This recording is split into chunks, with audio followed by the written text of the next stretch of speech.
Assalamualaikum. Kita kembali lagi di sela-sela kegiatan. Belum terlalu banyak kegiatan sebenarnya. Baik, kita akan memulai pembicaraan. Di episode sebelumnya sudah sampai pada kisah di mana para Kurawa berpindah ke sebuah desa kecil bernama Gajahoya. Dan di episode ini kita akan coba membahas, diawali dengan sebuah pertanyaan bagi orang yang memahami kisah Mahabharata. Ketika kemudian dilemparkan sebuah pertanyaan, sebenarnya siapa sih antagonis utama dalam kisah tersebut? Bagi orang-orang yang paham akan menjawab bahwa antagonis utamanya, mayoritas orang ya, itu adalah para Kurawa, 100 saudara ini. Tapi sebenarnya apa sih yang membuat mereka menjadi sosok antagonis dalam kisah Mahabharata? Di episode kali ini coba akan kita bahas.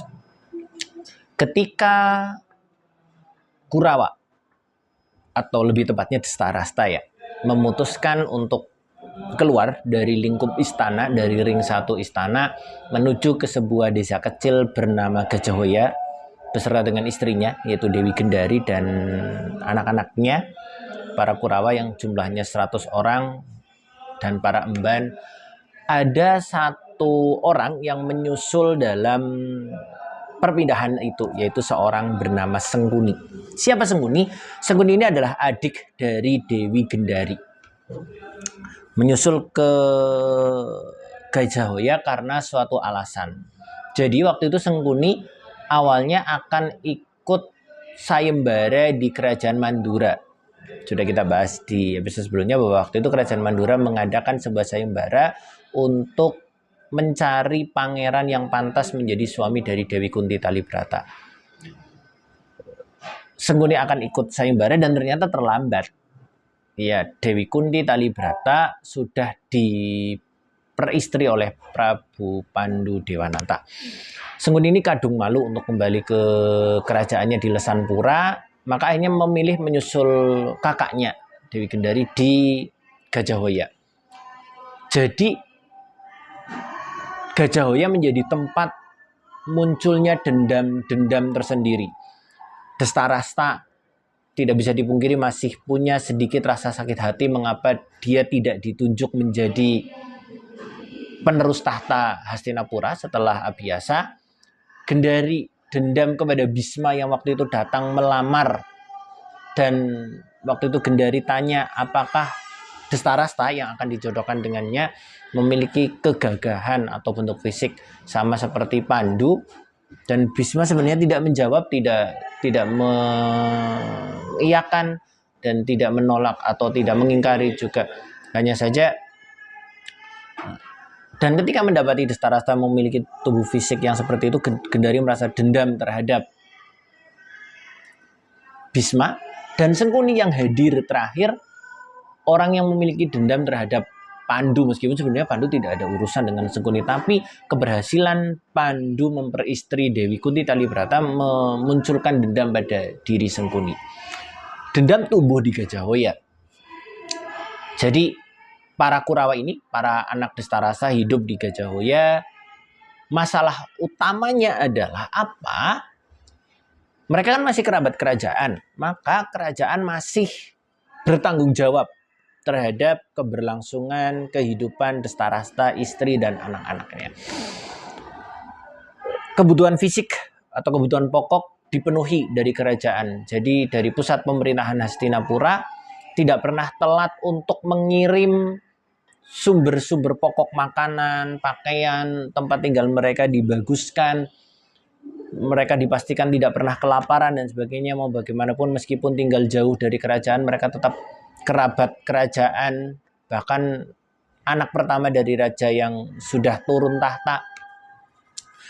Kesalahan terbesar pemerintahan Hastinapura pada kisah ini adalah mereka tidak mengirimkan guru untuk mendidik para Kurawa. Ya, dari berbagai cerita yang ada, para Kurawa yang hidup di Gajahoya hanya sekadar diberi kebutuhan dasar berupa makan, minum, rumah, tapi mereka tidak diberi guru. Akhirnya apa yang terjadi? Para 100 Kurawa ini bertingkah laku tidak sesuai dengan norma masyarakat. Bukan karena mereka jahat, tapi karena tidak ada yang mengajari mereka bahwa ternyata mencuri itu tidak boleh loh. Merudah paksa perempuan itu tidak boleh loh. Berkata-kata kasar itu tidak boleh loh. Ya, mengapa mereka melakukan itu? Sekali lagi, mereka tidak mendapatkan guru yang membimbing mereka untuk berlaku sesuai dengan norma masyarakat. Desta Rasta secara fisik sangat tidak mungkin untuk mendidik 100 anak-anaknya dengan keterbatasan fisik yang dia miliki.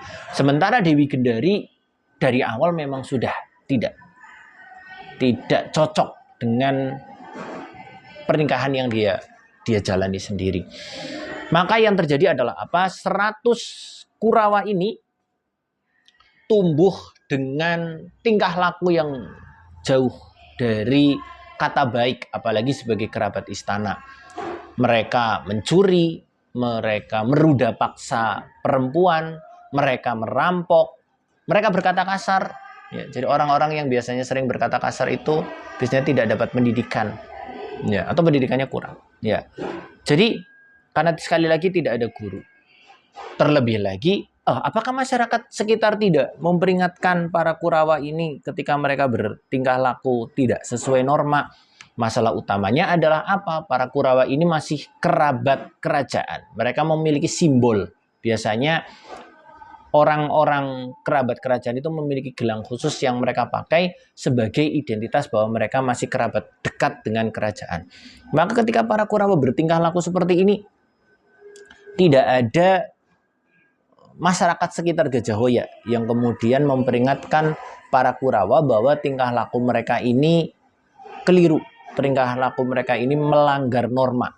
Jadi disinilah titik poin yang kemudian tumbuh dan berkembang membuat Kurawa menjadi orang-orang atau remaja atau anak lah, Bu. Pada usia itu masih anak-anak yang memiliki kebiasaan jauh dari kata beradab. Ditambah lagi muncul Sengkuni, ya.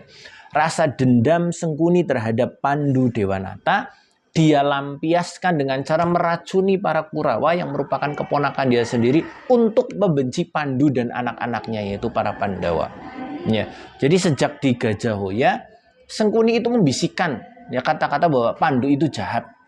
Ya, anak-anak Pandu itu jahat. Ya. Karena satu-satunya sumber valid yang didapatkan oleh para Kurawa tentang Pandu, yaitu paman mereka, dan anak-anak Pandu, para Pandawa, itu adalah orang-orang jahat, maka itulah yang ditangkap oleh para Kurawa. Yang jahat itu Pandawa, yang baik itu mereka. Karena satu-satunya sumber informasi yang didapatkan para Kurawa dari Sengkuni, yang udah kadung dendam terhadap Pandu. Yang kemudian dendam itu dilampiaskan pada Pandu dan anak-anaknya. Sebenarnya Kurawa tidak sejahat-jahat itu juga. Kejahatan yang dilakukan oleh para Kurawa adalah simbol atau buah dari kelalaian yang dilakukan oleh pemerintah Hastinapura. Jadi pemerintah Hastinapura hanya fokus ngasih makan doang. Anggarannya dibesarkan pada anggaran makan, tapi anggaran pendidikannya ditiadakan. Mirip kejadian di suatu negara di mana. Nah, ini kesalahan besar dari kerajaan Hastinapura yang akhirnya menciptakan para Kurawa, orang-orang yang secara tubuh sehat, secara fisik kuat karena mereka dipenuhi makanannya dan makanan-makanan grade atas karena itu makanan-makanan dari kerajaan, tapi tidak beradab karena mereka tidak diberi pendidikan, tidak bisa membedakan mana benar dan mana salah. Jadi Kurawa bertingkah laku jahat bukan karena mereka memang jahat, tapi karena mereka nggak ngerti bahwa itu ternyata jahat. Naluriah banget. Dalam teori-teori manusia atau teori-teori habits kan dikatakan bahwa manusia ini kan mamalia yang berakal. Jadi terkadang ada anak bertingkah laku mukul. Bukan karena dia diajari mukul, tapi pada titik dia nggak ngerti bahwa ternyata mukul temannya itu nggak boleh. Jadi manusia itu hanya belajar untuk bertahan. Gimana sih caranya dia bertahan? Ya cara dia bertahan dengan naluriah banget. Ya, mohon maaf mirip hewan. Memukul, mencakar, menarik, menendang, berlari, kabur. Nah, maka kita kemudian manusia itu diberi akal. Agar apa? Memperbaiki cara dia bertahan. Menghargai orang lain. Ya, menerima pendidikan. Nah, Kurawa nggak dapat di titik ini. Ya, secara kebutuhan mereka terpenuhi, tapi akal mereka tidak dididik, sehingga mereka apa? Bertingkah laku nuruti naluri aja. Lapar, pengen makan, nyolong. Karena yang ada di naluri kan mereka kan bagaimana caranya bisa makan, tapi tidak dididik cara mendapatkan makanan yang benar itu gimana. Maka ketika dilihat, diambil aja, ya nyolong. Ya, kenapa? Karena secara naluri tidak belajar bahwa ternyata mencuri itu tidak boleh. Sekali lagi karena tidak diajari. Siapa yang paling bersalah dalam menciptakan para Kurawa yang bertingkah laku seperti ini? Maka tidak lain dan tidak bukan adalah pemerintah Hastinapura yang lupa mengirimkan guru untuk mendidik para Kurawa. Jadi ketika Kurawa memutuskan pergi ke Gajahhoya, secara kebutuhan mereka dipenuhi, secara kebutuhan makanan, kebutuhan fisik, tapi kebutuhan akal mereka, kebutuhan rohaniah mereka tidak dapat sama sekali. Maka pemerintah Hastinapura bertanggung jawab terhadap kelakuan para Kurawa yang bertindak angkara murka. Para Kurawa yang terkesan bertindak tidak beradab. Jadi sebenarnya Kurawa tidak sejahat itu juga. Pemerintah Hastinapura bertanggung jawab terhadap munculnya para Kurawa.